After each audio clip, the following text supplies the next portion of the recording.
So this morning when we made the video of we just put it on the table, bold prediction, Riley Reiff will be cut or traded to start the season. That was before all of the poop started hitting the fan. That's before all the news started breaking. So I feel like we should get some extra credit for being so bold and brave, just really putting it out there. But the Vikings have given Riley Reiff the old tomato, aka the ultimatum. But the Riley Reiff ultimatum sounds like the worst corn-fed action movie ever. It would just be terrible. So, according to Corona, tweeted this out. Vikings will practice today at 2 p.m., but I'm told Riley Reiff isn't expected to be there.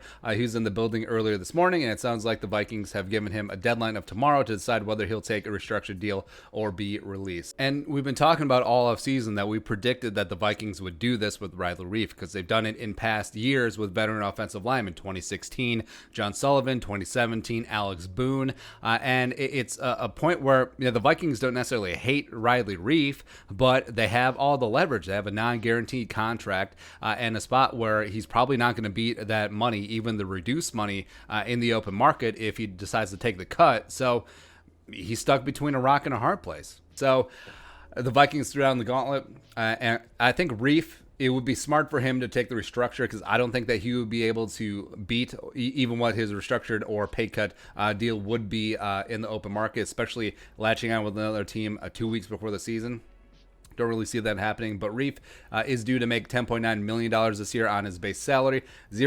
None of that is guaranteed. The Vikings could release him as a post-June 1st designation, save $11 million on the cap this season, $2.2 million dead this year, $2.2 million dead next year. I think that a pay cut in the neighborhood of $5 to $6 million would make sense, especially if the Vikings do envision him kicking inside, leaving left tackle and then kicking inside to guard, which, given the way the Vikings' interior offensive line is played with Dozier and Elflein, as well as Avante Collins, may not be the worst idea ever, and it does give credence to the Vikings experiment to Brian O'Neill over at left tackle and then Oli Udoh, second-team right tackle, which, frankly, just getting Udoh on the field any way possible would be a smart way to go. Brian O'Neill, initially, when he got here out of Pitt, where he played a ton of left tackle for the Panthers, they actually played a combination of left and right tackle. I was like, all right, so 1 year, rookie season done, 2019, cut Reiff, and then move Brian O'Neill to left tackle. But then Brian O'Neill had a phenomenal year last year, right tackle.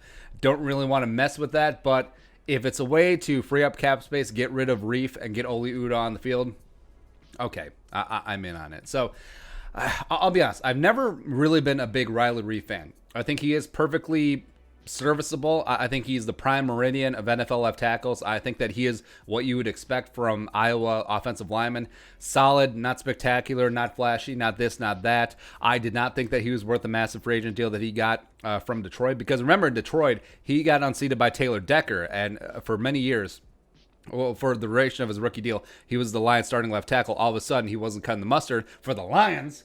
So they drafted Taylor Decker, kicked him over to right tackle, and then the Vikings gave him a massive deal in free agency. So, and also giving him the captaincy right away, I didn't really see it. Like, there hasn't really been rave reviews about Riley Reiff and his leadership inside the locker room, as well as Reiff has been known to walk away or leave the locker room when he does have media obligations. So he's never been a very media savvy, media friendly dude. So I frankly would be okay if the Vikings did cut him.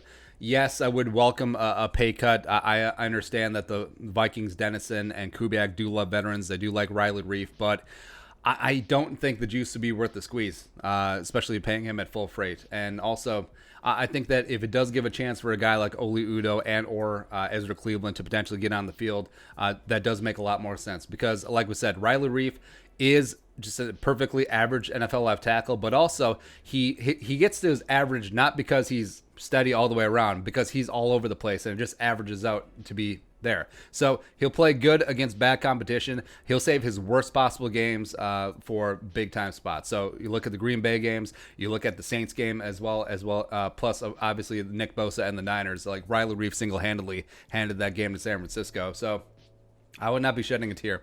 I wouldn't be. And I would be super thrilled of the new Vikings offensive line look if they're able to get a couple of those youth bodies in there. So we'll see.